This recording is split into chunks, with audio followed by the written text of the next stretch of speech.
السلام عليكم ورحمة الله. كيفية تحويل ورق الامتحان إلى PDF.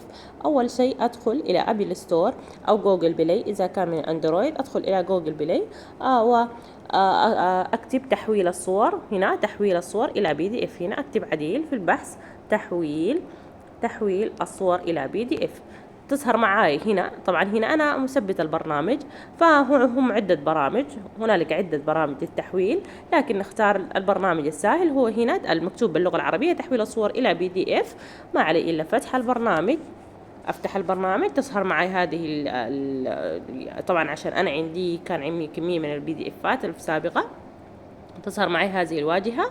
ممكن أضغط هنا الصور إلى PDF، وممكن أضغط علامة الزائد، الاثنين.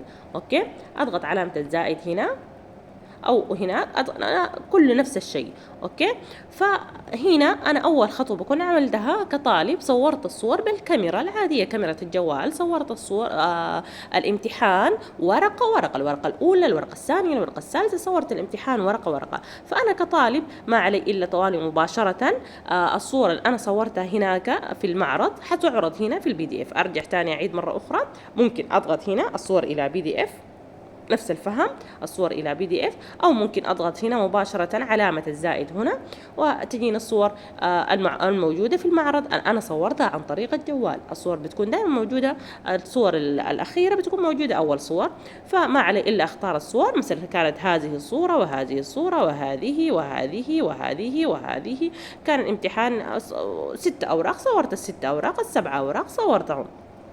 اوكي، اجي اضغط هنا على استيراد الصور اللي انا صورتها. هذه 1 من 7. شوفوا الثانية، الثالثة، الرابعة، الخامسة، السادسة، السابعة. دي الصور اللي انا صورتها هنا. فانا ممكن اعدل لون الصورة، اللون. شوفوا، ممكن هنا الاصلي، وممكن هنا مسند يكون كذا، او مستند، او ممكن يكون صورة عادية، او ممكن فائق. هنا اللون، درجة اللون، يعني كأن انا بظبط درجة اللون للفيديو. وطوالي مباشرة اضغط على تم. لو عندي تعديل، مثلا عايز اكتب للمعلم هذه الصورة الأولى واعدل فيها، وهذه الصورة الثانية، أو درجة الإضاءة، أو كل شيء، فأنا ممكن أعدل. طيب، واضغط هنا تم.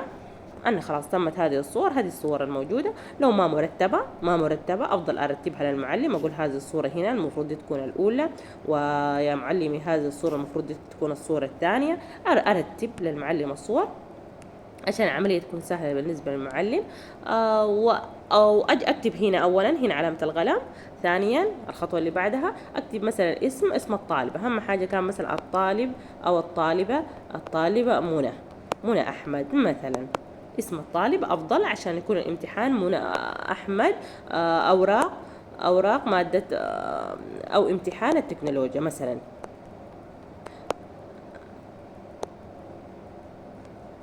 امتحان اللغة العربية. خلاص، امتحان اللغة العربية. وضحت هنا الاسم، كتبت اسم الطالب،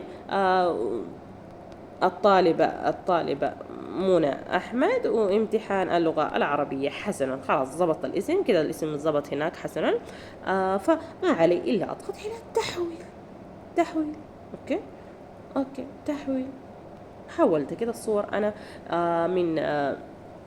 من صور كلها اجتمعت في PDF. طبعا هنا البرنامج فيه كمية من الإعلانات، ما بهتم بالإعلانات. أضغط على إغلاق، أغلقتها كده، خلاص تتحول إلى PDF. إذا أنا عايز أفتح وأتأكد بفتحه من هنا، أو مباشرة خلاص أنا تأكدت وكل شيء، أضغط على مشاركة مباشرة.